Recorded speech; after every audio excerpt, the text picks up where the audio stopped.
क्योंकि आपको एक अच्छा भविष्य बनाना है, अपने कोचिंग के लिए नाम ऊंचा करना है। क्योंकि अब आपका दायित्व बनता है कि हमारा कोचिंग जिसमें आप पढ़ते हैं उसका नाम कैसे ऊंचा हो। इसमें दो तथ्य हैं, आप ध्यान से पढ़ेंगे तो आपका भी नाम ऊंचा होगा, पढ़ाने वाले टीचर का भी नाम ऊंचा होगा, आपके गार्जियन का भी नाम ऊंचा होगा, और आप तो खैर सब जगह जाने ही जाएंगे। आपको कितने प्राइज भी मिल सकते हैं अच्छा नाम करेंगे तो। मान लो आप टॉपर बन जाते हो बिहार बोर्ड का, तो डिस्ट्रिक्ट लेवल पर आपको पुरस्कार मिलेगा, आपको घर बुला के, आपको घर से बुलाया जाएगा, आपको कॉल लेटर दिया जाएगी, आप आइए फलने दिन, आपको यहाँ पुरस्कृत किया जाएगा। बिहार सरकार आपको पुरस्कृत करेगी, कई जगह आपको मिलेगा, कोचिंग में तो मिलेगा ही मिलेगा, हर जगह समाज में नाम आपको जानेगा कि फलना आदमी है, फलना बच्चा जो टॉप किया है। तो आप इसके लिए काम कीजिए कि आपको कितने जगह, एक जगह टॉप करने का मतलब कितने जगह। बिहार बोर्ड टॉपर बनते हो तो अपने कोचिंग का भी टॉपर बनोगे, बिहार बोर्ड तो कोचिंग में ही आता है? डिस्ट्रिक्ट का टॉपर बनवे करोगे तो एक जगह टॉपर बनने से हर जगह टॉपर बन जाते हो, लेकिन सिर्फ कोचिंग का टॉपर बनने से आप सिर्फ कोचिंग तक ही सीमित रह जाते हो। लेकिन आपको बिहार बोर्ड का टॉपर बनना है तो फिर हर जगह ऑटोमेटिक टॉपर हो, क्योंकि आप ही तो टॉपर हैं। तो हर जगह जहां पहुंचेंगे आप ही रहेंगे एक नंबर, है ना।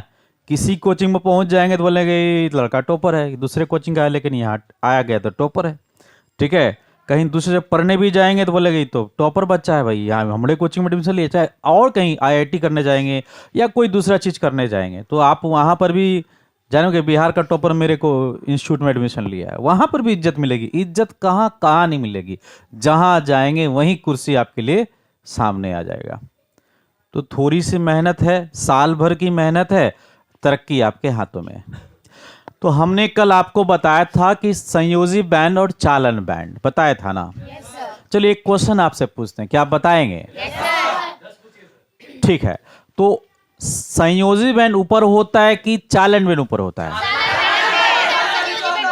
एकदम खुश होके बताना है, एकदम कोई दुख तकलीफ घर में है तो आप भूल क्या जाइए। मान ले घर में गुस्सा होके ही आए, आज आधा रोटी कम खा के आए, तो घर में ही, चलो ठीक है, तो घर में ही दुख थे, अब यहाँ पर कोई दुख नहीं है, अब सब यहाँ बराबर है। अब तो कोई आपसे पूछ नहीं रहा है कि अब आधा रोटी खा के फूल रोटी खा के, है ना। बोले कि खुश है बेटा, एकदम बढ़िया है, तो खुश होके जवाब देना एकदम बढ़िया से, मुंह में मुस्काहट होनी चाहिए, इन्हें की टेंशन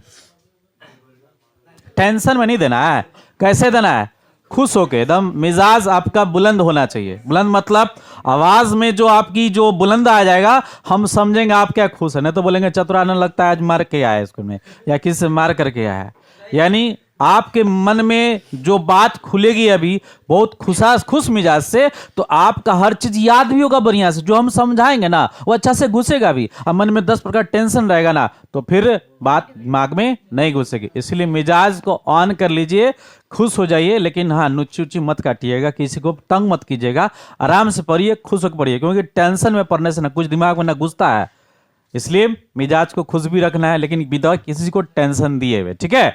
तो हमने आपको सवाल पूछा कि कौन बैंड ऊपर होता है और कौन सा बैंड नीचे होता है। क्लियर है? चलो ठीक है। तो इलेक्ट्रॉन किससे किस में जाता है? चलो संयोजी बैंड से चलने। अच्छा, क्या हमने बताया था कि प्लास्टिक में भी इलेक्ट्रॉन होते हैं? यस होता है। अचालकों में भी क्या होता है? इलेक्ट्रॉन होता है, लेकिन इतने मजबूत बंध से बने होते हैं कि वो वहां से बाहर नहीं निकल पाते हैं, है ना। और आपको एक बात और भी सिखाया था कि इलेक्ट्रॉन किस में होते हैं, चालन बैंड में होते हैं कि संयोजी बैंड में होते हैं? हमेशा किसके पास होता है? संयोजी बैंड के पास होता है। अगर ये संयोजी से चालन में चला जाएगा तभी क्या करेगा? विद्युत धारा का चालन करेगा, नहीं तो फिर नहीं करेगा। अच्छा, एक सवाल और जो कल हमने आपको बताया था, चालक या अर्धचालक किसको गर्म करने पर चालकता बढ़ जाती है? अर्धचालक को गर्म करने पर बढ़ जाती है। हाँ देखो, ये बड़ा जटिल भी नहीं था आसान भी नहीं क्वेश्चन है, थोड़ा सा अच्छा क्वेश्चन है, ध्यान से बोर्ड तो नहीं बोला ना, ठीक है। तो बेटा हमने कल एक सवाल आपको सिखाया था, किस धातु में किस पदार्थ को अगर गर्म किया जाए तो उसकी चालकता बढ़ जाती है? वो अर्धचालक है। कौन है? अर्धचालक। एकदम याद कर लीजिए बढ़िया से। तो अर्धचालकों की चालकता अगर गर्म किया जाए, अर्धचालकों की चालकता क्या होती है? बढ़ जाती है। लेकिन चालक को अगर गर्म करोगे तो उसकी चालकता धीरे धीरे कम हो जाएगी, एक समय ऐसा हो कि अवरुद्ध ही हो जाएगी, रुक जाएगी, यानी गल के वो अलग हो जाएगा तार। तो बात समझ में आई? तो आपने एक बात को सीख लिया बढ़िया से। फिर से सवाल पूछ लें, सेम सवाल, उत्तर दीजिएगा। तो किस पदार्थ की चालकता गर्म करने पर बढ़ जाती है और किसकी घट जाती है और किसका कोई प्रभाव नहीं पड़ता है? अब लकड़ी को गर्म करो, ठंडा करो, अगर सूखी है तो फिर क्या होगा? वो धारक प्रवाह नहीं करेगा, वो जैसा है वैसा ही रहेगा। प्लास्टिक को गर्म करो, ठंडा करो, कोई प्रभाव नहीं पड़ता है, वो धारक चालन नहीं करेगा, मतलब तो नहीं करेगा। क्लियर बात है? बात समझ में आ गई? चलो हम आज की टॉपिक की चर्चा करते हैं। बहुत मक्खन टॉपिक है, बहुत बढ़िया से मजा आ जाएगा आपको आज पढ़ के, और हमेशा के लिए याद हो जाएगा टॉपिक को। ठीक है, ध्यान से पढ़ेंगे। चलो ठीक है, और इसके बीच हम कुछ सवाल पूछेंगे, आपको समझ के सवाल का भी उत्तर देना है। ठीक है, चलो ठीक है। तो आज हमें पढ़ना है टॉपिक, वो ठोसों के चुंबकीय गुण। क्या जानना है? अगर अंग्रेजी में कहा जाए तो हमने क्या लिखा? Magnetic properties of solid. Solid मतलब क्या होता है? ठोस। तो देखो, चुंबकीय गुण के आधार पर ठोस को 5 भागों में बांटा गया। कितने भाग में? 5 भागों में। पहला जो बोलते हैं फेरोमैग्नेटिक सब्सटेंस, है ना, इसको बोलते हैं लो चुंबकीय पदार्थ। ठीक है। दूसरा बोलते हैं पारामैग्नेटिक सब्सटेंस, जिसको बोलते हैं अनुचुंबकीय पदार्थ। और तीसरा है डायमैग्नेटिक सब्सटेंस, इसको बोलते हैं प्रतिचुंबकीय पदार्थ। चौथा एंटी फेरोमैग्नेटिक सब्सटेंस को प्रतिलो चुंबकीय पदार्थ। और पांचवा जो आ गया फेरी मैग्नेटिक सब्सटेंस को बोलते हैं फेरी चुंबकीय पदार्थ। सब में थोड़ा सा ट्रिक लगा दिए, सब्सटेंस हटा देंगे, टिज्म हो जाएगा। फेरोमैग्नेटिज्म, पारामैग्नेटिज्म, डायमैग्नेटिज्म, अब एंटी फेरोमैग्नेटिज्म और फेरी मैग्नेटिज्म। बस अंतर क्या है? बस ये सी हटा के क्या लगा देना है? एसएम। तो हर जगह आपका मैग्नेटिज्म यानी वो पदार्थ हो गया। ठीक है, तो हमने सबका नाम यहां पर बता दिया, किसका क्या नाम होता है। चलो ठीक है, हमने फिजिक्स में एक टॉपिक आपको समझाया था कि जो हम अस्थाई चुंबक बनाते हैं उसके लिए हम किसका इस्तेमाल करते हैं? बहुत सुंदर, किसी ने अच्छा जवाब दिया। किसको? कच्चा लोहा को। अब बाकी सभी समर्थित हैं इससे। तो हम विद्युत चुंबक बनाने के लिए कच्चा लोहा का इस्तेमाल करते हैं। वही गुण यहां पर आने वाला है, क्योंकि वो भी चुंबक था और यहां भी चुंबक की बात करनी है। तो केमिस्ट्री में होता क्या है? केमिस्ट्री में इलेक्ट्रॉन को लेके चलते हैं। किसको लेके चलते हैं? इलेक्ट्रॉन को। ठीक है ना। और चुंबक बनाने में भी यही इलेक्ट्रॉन वहां भी काम देता है, जिसको हम लोग डोमेन बोलते हैं। उसके अंदर क्या बोलते हैं? वो डोमेन हो गया। चुंबक के अंदर में डोमेन होता है और केमिस्ट्री की भाषा में उसे हम इलेक्ट्रॉन बोलते हैं।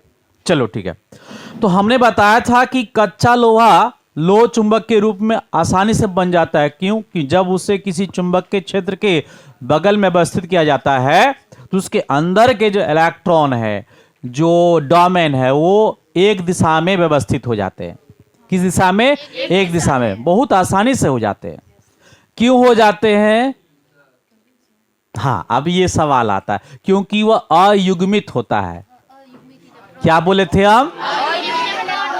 अब देखो, यहां से एक बात बन जाती है, ऐसा पदार्थ जिसमें अयुग्मित इलेक्ट्रॉन बहुत ज्यादा संख्या में हो वह लो चुंबकीय पदार्थ है। कैसा है? जिसमें अयुग्मित इलेक्ट्रॉन कम है वो अनुचुंबकीय पदार्थ है। और जिसमें अयुग्मित होते ही नहीं है, सिर्फ युग्मित होते हैं, उसे क्या बोल देंगे? प्रतिचुंबकीय पदार्थ। बोलो, बताया था कि नहीं बताया था? बस वही टॉपिक यहां पर भी आपको मदद देने वाला है। चूंकि ये इलेक्ट्रॉन है, तब इस पे इलेक्ट्रॉन के आधार बोलेंगे। किसके आधार बोलेंगे? इलेक्ट्रॉन पे। तो पहला जो टॉपिक है जिसे हम लोग मक्खन करने वाले हैं, इसका नाम है फेरोमैग्नेटिक सब्सटेंस, यानी लो चुंबकीय पदार्थ। तो ऐसे पदार्थ जिसमें अयुग्मित इलेक्ट्रॉन सबसे अधिक होते हैं, उन्हें लो चुंबकीय पदार्थ होते हैं। क्लियर? कैसे में कोई दिक्कत आपको? हालांकि दो दो बात लेके चलना, लेकिन अभी एक एक बात सब में क्लियर करते हैं। अब देखो, अनुचुंबकीय पदार्थ, आपके दिमाग में आ गया कि इसका क्या उत्तर होने वाला, कि ऐसे पदार्थ जिसमें अयुग्मित इलेक्ट्रॉन कम होते हैं अनुचुंबकीय पदार्थ कहलाते हैं। क्लियर? अब इसमें तो होगा ही नहीं कि ऐसे पदार्थ जिसमें अयुग्मित इलेक्ट्रॉन होते ही नहीं है उसे हम क्या बोलेंगे? कोई डाउट? अब बातें प्रतिलोह चुंबकीय पदार्थ, ठीक है, नाम ही लिखा हुआ एंटी फेरोमैग्नेटिक सब्सटेंस, ठीक है। हाँ, अब देखिए इसमें जो है लोह चुंबकीय पदार्थ में थोड़ा सा हम फिगर यहां ड्रॉ करेंगे। लोह चुंबकीय पदार्थ में जब इसे चुंबक के बगल में इसे व्यवस्थित किया जाएगा, इसके सभी जो अयुग्मित इलेक्ट्रॉन है वो एक दिशा को इस तरह से प्रदर्शित करेंगे, ठीक है बेटा, वो एक दिशा में प्रदर्शित करेंगे। लेकिन यही जो एंटी फेरोमैग्नेटिक सब्सटेंस है, प्रतिलोह चुंबकीय पदार्थ है, ये क्या होता है? प्रति से बड़ा एक शब्द है प्रति समांतर। क्या बोलते हैं? प्रति समांतर। अब यहां पे देखो ये अयुग्मित इलेक्ट्रॉन ही है, लेकिन आप देखना एक इस तरफ जा रहा है, एक इस तरफ आ रहा है, एक ऊपर की ओर, एक नीचे की ओर, फिर एक ऊपर, फिर एक नीचे। तो इसके जितने भी इलेक्ट्रॉन है वो क्या प्रति समांतर है। क्या बोलेंगे? आपको बताया भी था कि जब रेखाएं एक दूसरे के विपरीत हो जाती है, सदिश में बताया था, याद करो, सदिश में, तो ये कैसा संरेख है? समांतर है, समांतर सदिश है। कैसा है? समांतर और संरेख है, लेकिन समान सदिश नहीं है, क्योंकि एक दिशा में ये नहीं जा रहा है, ये संरेख और क्या है? समांतर है। तो अब देखो ये समांतर है, तब यहां भी समांतर, लेकिन ये कैसा समांतर है? प्रति समांतर है, क्योंकि एक दूसरे के अपोजिट है। चलो अब देखो एक ना बल ऊपर की ओर लगा रहा है। चलो हम दो पेन लेते हैं। अब ये दो पेन को हमने यहां पर एडजस्ट करके ऐसे बांध दिया कैसे, ठीक है। चलो मान लो एक ही पेन है, एक आदमी जिसके पास 10 न्यूटन बल है, दूसरा आदमी इसके पास 10 न्यूटन बल है, दोनों इसको खींचेगा, क्या ये कभी खींच पाएगा? क्योंकि बराबर बल लगेगी दोनों में ना, कभी नहीं हो पाएगा। तो इसमें देखो एक ऊपर की ओर बल लगा रहा है, एक नीचे को, तो बल को खत्म कर रहा है, फिर एक ऊपर, फिर एक नीचे, फिर एक। इसका मतलब इसमें चुंबकत्व उत्पन्न होगा? नहीं उत्पन्न होगा। क्या होगा? नहीं उत्पन्न, क्योंकि इसके अयुग्मित इलेक्ट्रॉन कैसे हैं? प्रति समांतर। तो बस बेटा इसी में इसकी परिभाषा है कि ऐसा पदार्थ जिसमें अयुग्मित इलेक्ट्रॉन एक दूसरे के प्रति समांतर हो उसे प्रतिलोह चुंबकीय पदार्थ कहते हैं। गजब, कोई दिक्कत?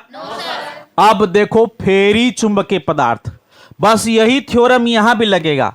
इसमें जो होता है ये इस प्रकार से होता है कि दो हो गया समांतर, एक आया प्रति समांतर, फिर दो हो गया समांतर और एक आया प्रति समांतर। तो यानी दो समांतर के बाद एक प्रति समांतर, फिर दो समांतर के बाद एक प्रति समांतर। यानी कहने का मतलब है कि अब फिर वही एक लकड़ी का टुकड़ा है या फिर कोई मान लो कि रड है, एक आदमी इधर खींच रहा है, दो आदमी इधर खींच रहा है, बोलो किधर की ओर जाएगा? इधर दो आदमी है, इसके मतलब इसमें थोड़ा सा आकर्षण बल उत्पन्न होगा, होगा कि नहीं होगा? तो आप देखो फेरी चुंबकीय पदार्थ के लिए परिभाषा क्या हो जाएगी? इसमें दो पदार्थ, दो जो इलेक्ट्रॉन है वो क्या है? प्रति समांतर में है, सॉरी समांतर में, एक क्या है? प्रति समांतर।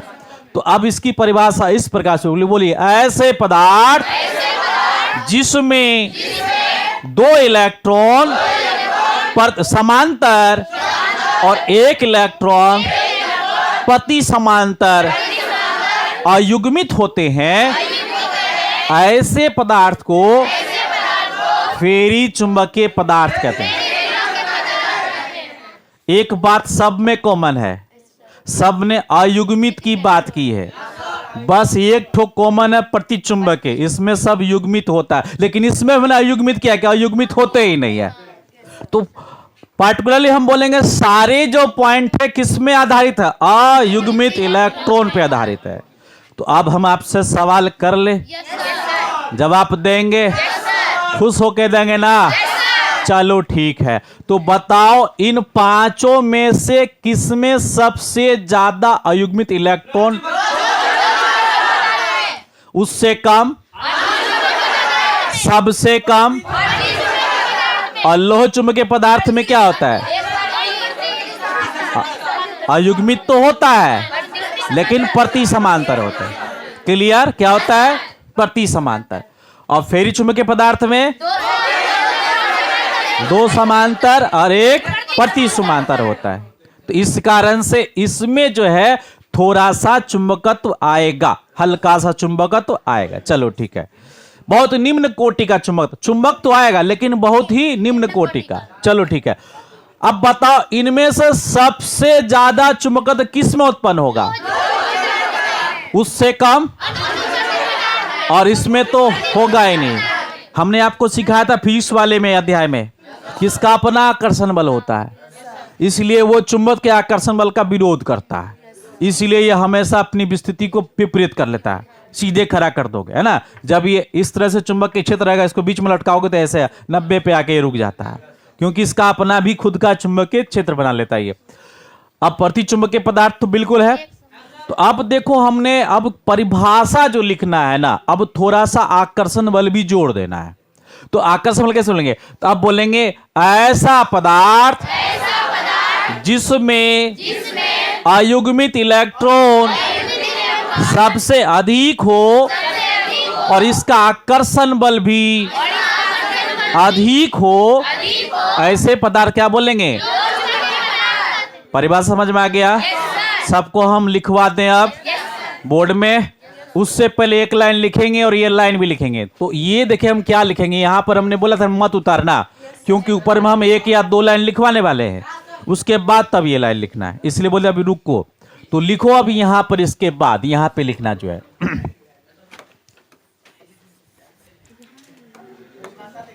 नहीं, परिभाषा नहीं, हेडिंग टाइप में लिखवाएंगे ताकि ये पांचों प्रकार उसके अंदर आ जाए। लिखेंगे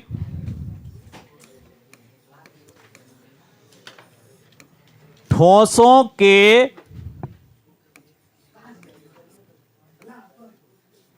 कौन से गुण? चुंबकीय। ठोसों के चुंबकीय गुण के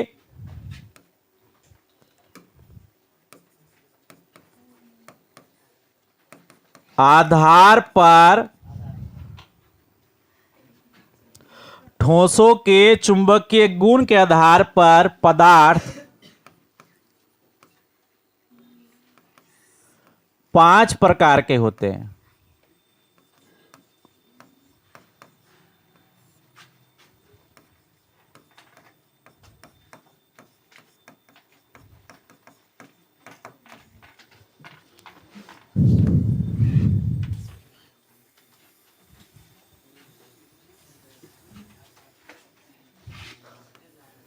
अभी हमने यहां सेट कर दिया। आप पांचों का नाम फटाफट लिख दीजिए, फिर एक एक करके बताते हैं। हो गया? चलो एक नंबर हम लोग स्टार्ट करे जाए। हम सिर्फ यहां एक नंबर लगा देते हैं और चालू करते हैं। लिखेंगे ऐसे पदार्थ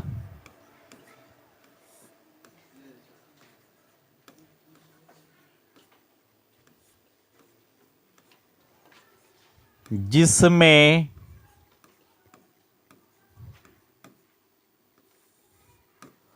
अयुग्मित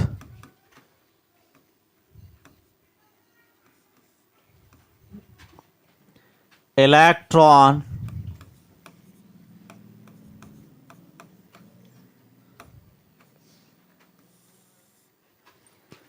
सबसे अधिक होते हैं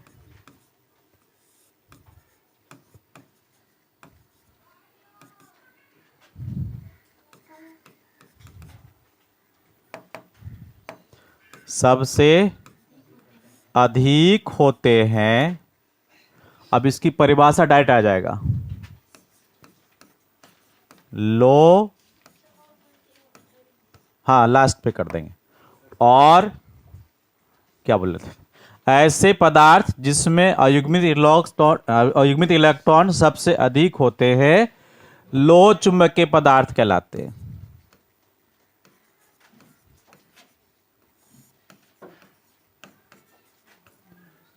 लोह चुंबकीय पदार्थ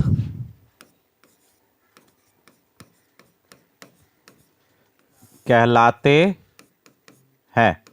ठीक है, अब इसमें एक लाइन जो बोलना था वो भी जोड़ देते हैं, क्योंकि ये परिभाषा आसान हो गया, मक्खन हो गया कि आपको इसमें ज्यादा खींच पेच नहीं आया, सीधा आ गया। कैसे पदार्थ जिसमें अयुग्मित इलेक्ट्रॉन सबसे अधिक होते हैं लो चुंबकीय पदार्थ कहलाते हैं। इनका आकर्षण बल अधिक होता है। इनका आकर्षण बल क्या होता है? अधिक होता है। क्लियर है? जैसे कोबाल्ट, आपने याद हुआ कोबाल्ट निकेल, है ना, कोबाल्ट निकेल इत्यादि, जो हम लोग अस्थायी चुंबक बनाने के लिए इस्तेमाल कर रहे थे, जैसे कोबाल्ट निकेल इत्यादि। ठीक है, क्लियर हो गया परिभाषा? बहुत आसान परिभाषा हो गया। अब नंबर 2 चलेंगे।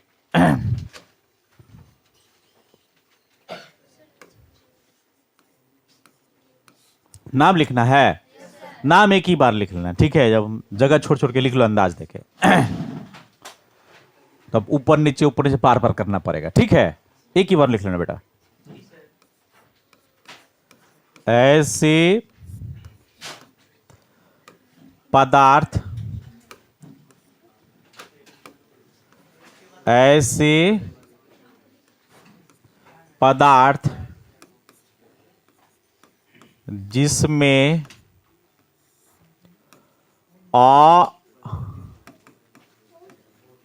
अयुग्मित इलेक्ट्रॉन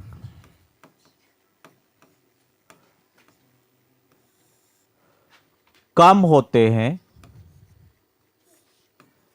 कम होते हैं, अनुचुंबकीय पदार्थ कहलाता है। अनुचुंबकीय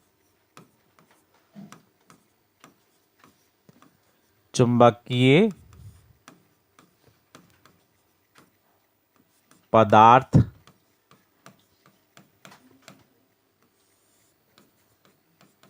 कहलाता है। इनका आकर्षण बल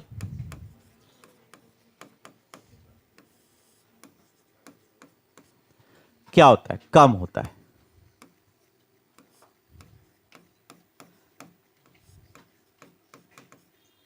ठीक है, जैसे देखो, अगर यदि कोबाल्ट निकेल में मिश्र धातु मिला दे कोई सा भी, अगर मान लो आपके पास 1 केजी दूध है, उसमें आधा किलो पानी मिला दो, दूध वैसा ही रहा, उसकी कैपेसिटी यानी उसका जो मतलब कि शुद्धतापन वो कम हो गया है। अब बोलोगे 1 केजी दूध में अगर मान लो कि अच्छा खासा खीर बन सकता है, तो आपने 1.5 केजी दूध तो बना दिया, लेकिन उसमें आधा किलो पानी, अब वो खीर बढ़िया बनेगा नहीं ना। तो उसी तरह से कोबाल्ट निकेल में अगर कुछ मिश्र धातु मिला दें तो वो क्या हो, जो उसमें अयुग्मित इलेक्ट्रॉन कम हो जाएंगे। मान लो कि आप निकेल आधा किलो वजन का लिए, है ना, और पहले 1 किलो निकल का बना रहे थे क्या, लो चुंबकीय पदार्थ, तो आराम से बन गया वो। लेकिन अगर वही आधा किलो निकल लेके कोई दूसरा मिश्र धातु मिला देंगे जो कि चुंबक गुण उसमें नहीं है, तो उसका चुंबक गुण कम हो जाएगा ना पहले से। तो ऐसे मिश्र धातु वाले पदार्थ जिसमें कोबाल्ट निकेल हो लेकिन कम मात्रा में हो, तब वो क्या बनेगा? अनुचुंबकीय पदार्थ बनेगा। जैसे कम मात्रा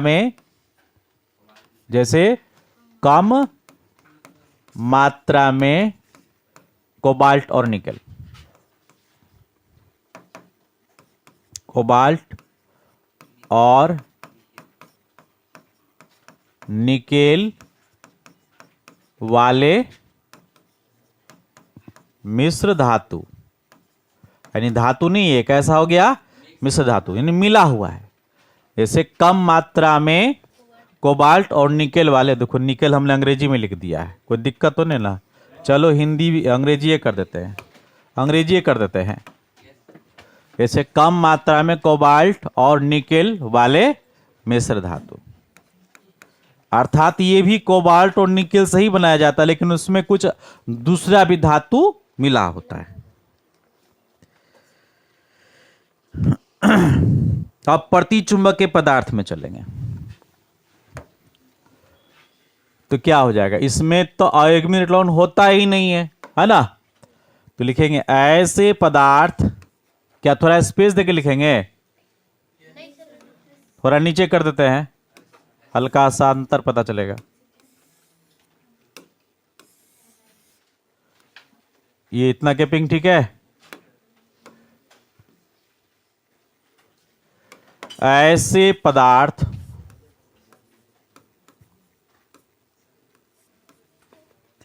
जिसमें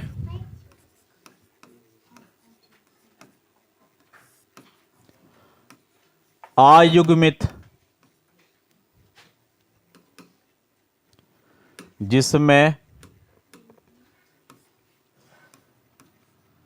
अयुग्मित इलेक्ट्रॉन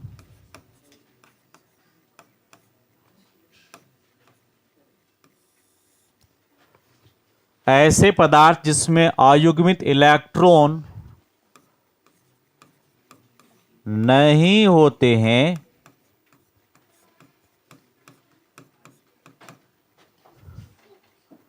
नहीं होते हैं, प्रति चुंबकीय पदार्थ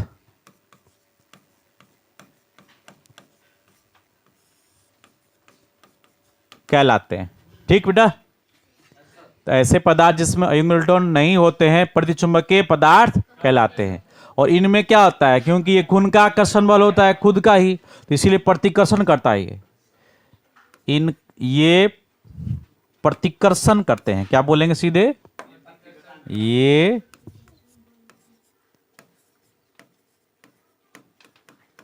प्रतिकर्षण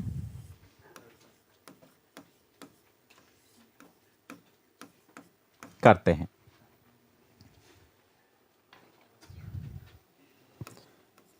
जैसे अब जैसे हम प्रतिचुंबकीय पदार्थ के कुछ उदाहरण आपको बता दें, जैसे सोडियम क्लोराइड हुआ, NaCl, नाइट्रोजन गैस इत्यादि।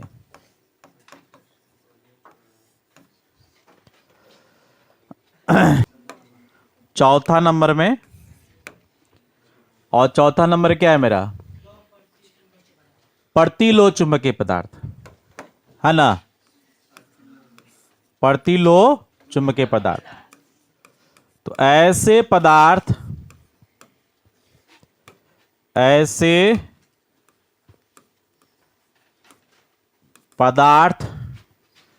जिसमें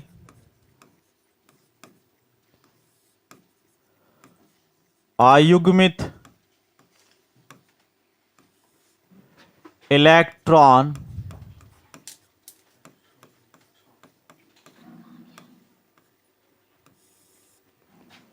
परस्पर क्या होते हैं, प्रति समांतर। क्या होते हैं, परस्पर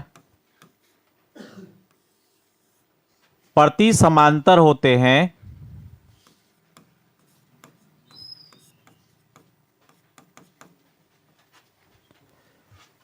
प्रति लोह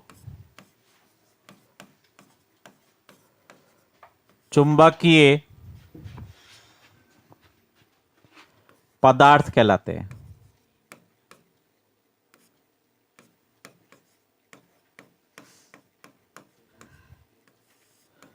प्रतिलोह चुंबकीय पदार्थ कहलाते हैं।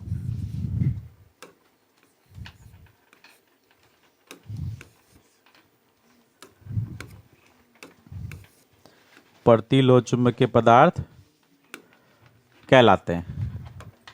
अब देखो, अब इसमें जो इलेक्ट्रॉन है वो अपने आप प्रति समांतर है, यानी प्रतिकर्षण किया है, तो इसका आकर्षण बल क्या हो जाएगा, शून्य हो जाएगा। क्या हो जाएगा, शून्य। इनका आकर्षण बल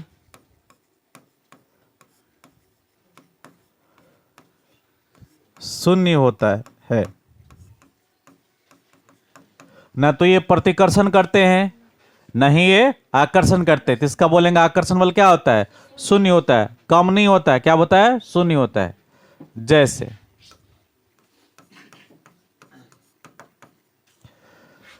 तो कुछ ऐसे पदार्थ हैं जो प्रति समांतर रूप में होते हैं, तो है ये मैग्नीज ऑक्साइड, ये प्रति समांतर रूप में प्राप्त होते हैं, इनमें आकर्षण बल नहीं होता है। Manganese oxide MnO। अब हम आगे चलेंगे और लास्ट वाला नंबर आ जाएगा फेरी चुंबकीय पदार्थ। तो फेरी चुंबकीय पदार्थ क्या हो गया? हमने आपको बताया था कि दो समांतर, एक क्या होता है? प्रति समांतर। देखो ऐसे पदार्थ जिसमें अयुग्मित इलेक्ट्रॉन, अयुग्मित इलेक्ट्रॉन समांतर और प्रति समांतर, ऐसे करके लिखना, दो एक करके नहीं लिखना परिभाषा में, समांतर और प्रति समांतर रूप में होते हैं। ऐसे पदार्थ जिसमें अयुग्मित इलेक्ट्रॉन समांतर एवं प्रति समांतर रूप में होते हैं, फेरी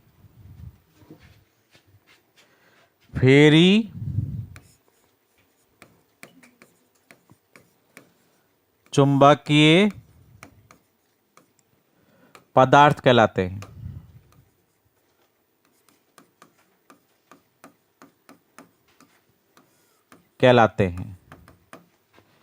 इनका आकर्षण बल अल्प होता है, मतलब बहुत ही कम होता है। इनका आकर्षण बल अल्प होता है।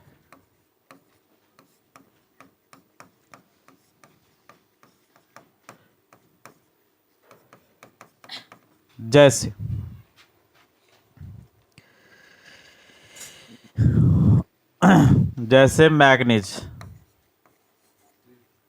इत्यादि।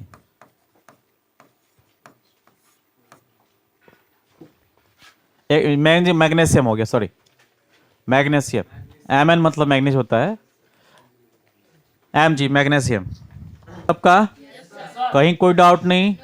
हमें लगता है परिभाषा बिल्कुल मक्खन हो गया होगा, तो हम कुछ पूछ लें आपसे। आप पूछ सकते हैं? अच्छा, कितने बच्चे जवाब दे सकते हैं? खड़े हो जाइए तो।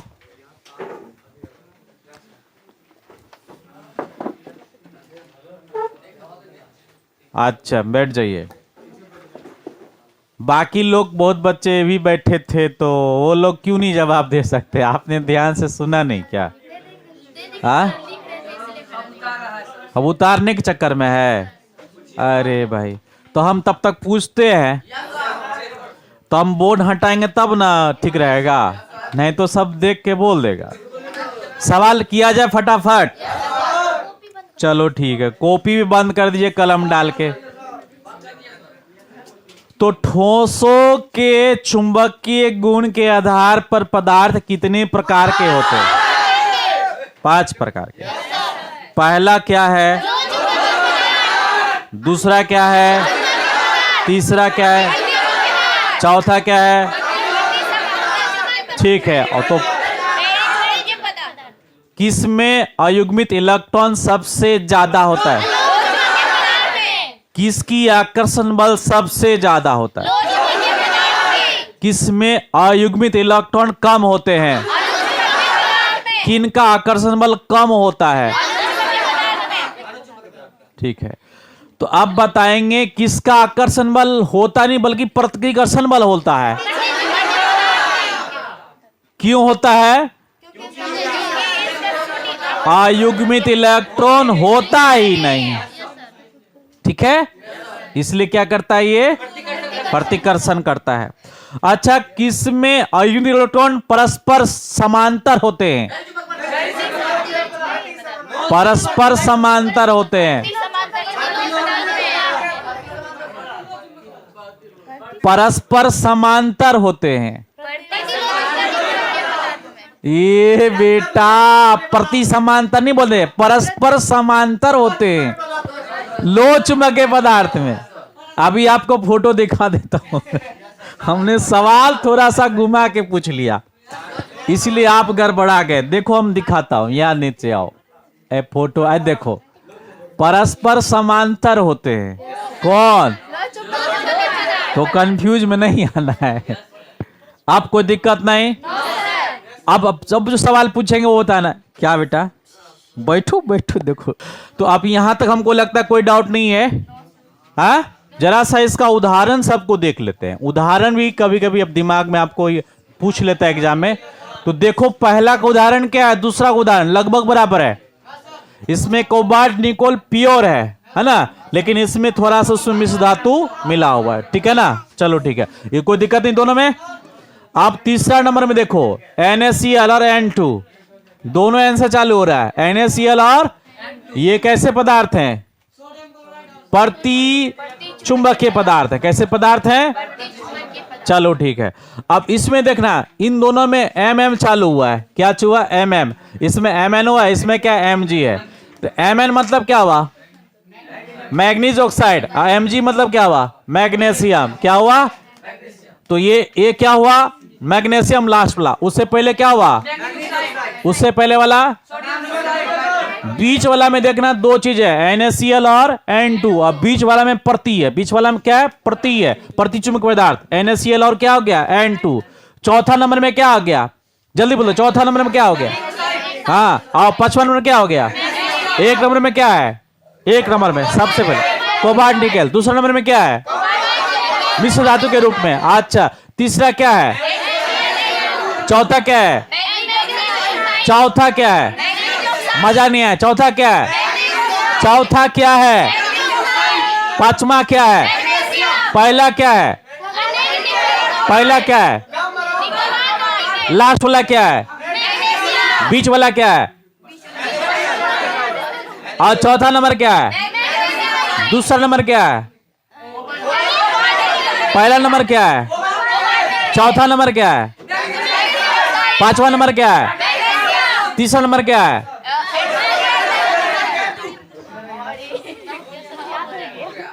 पहला नंबर क्या है? दूसरा नंबर क्या है? तीसरा क्या है? चौथा, पांचवा। अगर मैं आपसे पूछ लूं अब सवाल बना के कि प्रति चुंबकीय पदार्थ का उदाहरण दीजिए।